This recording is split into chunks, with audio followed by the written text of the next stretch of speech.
It is not manifestation, it is conditioning. You were not taught to create. You were taught to strain, to beg, to grip reality with a clenched nervous system and then call that power. That pressure behind your sternum when you repeat affirmations and then check your phone again. That restless scan through the day for signs. That low-grade heat in the jaw. The mental overclocking at 3 a.m. Thousands have reported this pattern when they try to force change through will alone. The body does not hide the signal. It broadcasts the error. The law is cold. What you call desire often leaves the body as interference. Ancient Hermetic practitioners taught that outer conditions mirror inner patterning. Modern manifestation programming turns that law inside out. It trains you to approach the field from scarcity, urgency, and identity hunger. It tells you to chase abundance while radiating lack. To demand timing while living in contraction. To visualize freedom while your breath stays shallow and your shoulders lock like a seized circuit. It is not wisdom. It is a control script. And that script is useful to the system. Useful to the culture of speed. Useful to every machine that profits from your agitation. Because a human being in chronic inner friction is easier to steer than a human being in coherence. The Archon, in the old Gnostic model, is not merely a monster with claws.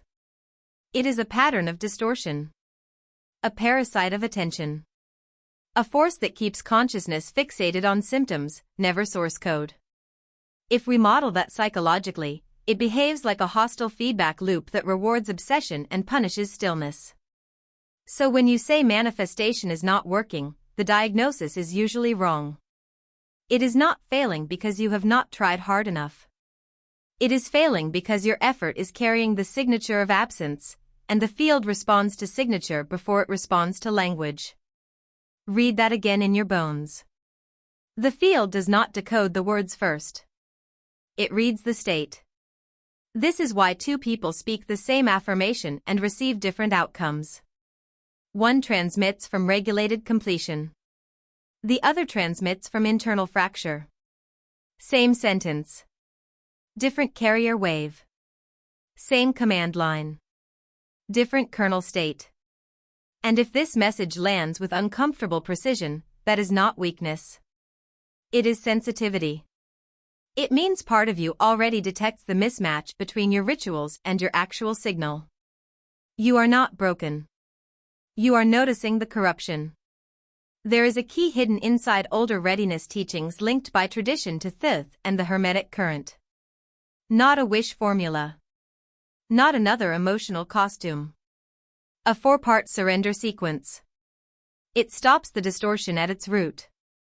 But the final gate is the one modern manifestation culture avoids because it threatens the entire ego market built around becoming, proving, winning, displaying. The last surrender is not surrendering desire. It is surrendering the identity that needs the desire in order to feel whole. Most people never touch that gate. They circle it. They decorate it. They quote around it.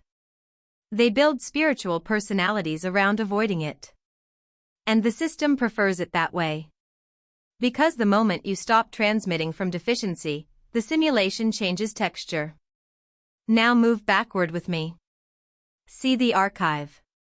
Stone corridors holding cool night air. Oil flame bending against carved walls. Silence so disciplined it feels engineered. In the older mystery school atmosphere associated by tradition with Egypt and later Hermetic transmission, teachings are not distributed to curiosity alone. They are gated by readiness. Not because truth is elitist. Because a distorted receiver turns medicine into poison. Thoth, in the Hermetic lineage, is not approached merely as a god to worship, but as an archetypal consciousness engineer. A keeper of calibrated transmission. A technician of correspondence. The lesson is not, how do I get reality to obey me? The lesson is, what in me distorts what reality can mirror? That is the part modern culture deletes.